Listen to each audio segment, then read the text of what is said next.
Hello friends. Welcome back to the channel. Most people believe English is only about grammar, vocabulary, and pronunciation.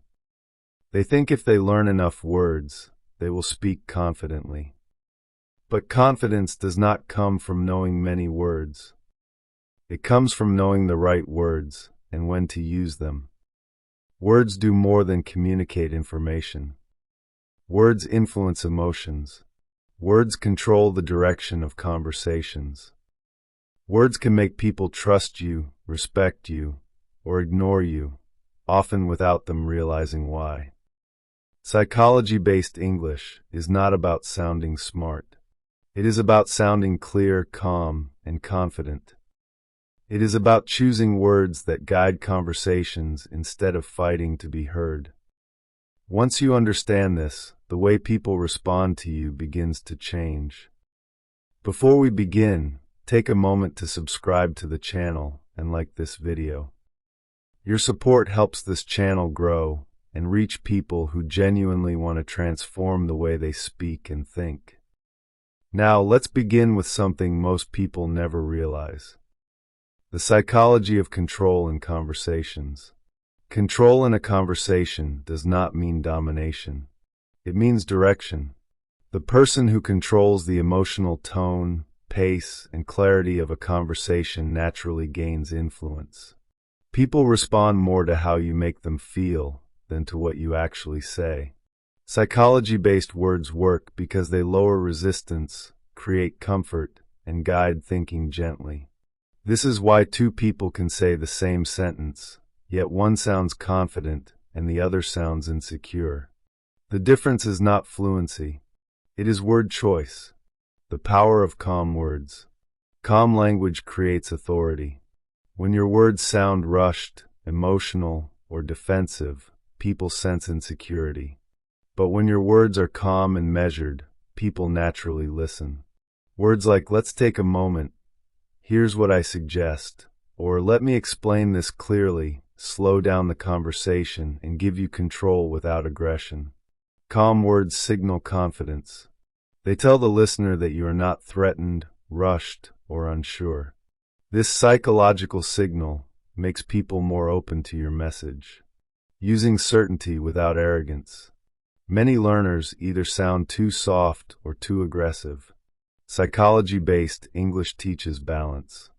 Instead of saying, "I think this might be correct," say, "This is the most effective approach." Instead of saying, "I am not sure, but maybe," say, "Based on experience, this works well." Certainty does not mean being loud. It means being clear. Clear words reduce confusion and increase trust. When people feel clarity, they follow naturally. Words that lower resistance. Resistance appears when people feel pressured, judged, or forced. Psychology-based words remove that pressure. Phrases like "you might find this helpful," "consider this perspective," or "what do you think about this idea?" invite cooperation instead of confrontation. When you give people psychological space, they are more willing to listen. Control comes from comfort, not force. The psychology of framing. Framing is how you present an idea. The same message can sound negative or positive depending on framing. Instead of saying, "This is a problem," say, "This is an opportunity to improve." Instead of saying, "You are wrong," say, "There's another way to look at this." Framing shapes emotional response. Positive framing keeps conversations productive and positions you as mature and thoughtful. Words that build authority. Authority is not about position. It is about presence. Words like "here's the key point," "what matters most here is," and "let's focus on this" guide attention and signal leadership. When you highlight what is important, people follow your direction. Authority comes from clarity, not complexity. The power of strategic pauses. Silence is also part of language. Pausing after an important sentence creates impact. When you pause, you show confidence. You allow your words to settle. You control the pace instead of rushing to fill silence. People often underestimate silence, but psychologically, silence commands attention. Words that show emotional intelligence. Emotionally intelligent language builds trust instantly. Instead of reacting defensively, use phrases like, "I understand your concern," "That makes sense," or "I see where you're coming from." These words validate emotions without agreement. Validation lowers emotional tension and opens space for meaningful discussion. Replacing weak language with strong language. Weak language reduces authority without you realizing it. Phrases like, "I just wanted to say," "Sorry to bother you," or "This might sound silly," make you appear unsure. Replace them with strong alternatives like, "I want to discuss," "I'd like to share," or "This is important to mention." Strong language changes how people perceive you and how you perceive yourself. The psychology of questions. Questions control conversations more than statements. Asking the right question shifts focus, encourages reflection, and guides thinking. Instead of explaining endlessly, ask, "What outcome are we aiming for?" Or "What do you think is the best solution?" Questions invite participation and position you as thoughtful and confident. Words that create influence without manipulation. Influence is not manipulation. Influence is guidance. Words like "most people find," research shows, or "experience suggests" gently guide opinions without forcing agreement. People resist commands but accept suggestions. Psychology-based English uses suggestion, not pressure. Using neutral language during conflict. During disagreements, emotional language escalates tension. Neutral language calms it. Instead of saying, "You always do this," say, "This situation keeps happening."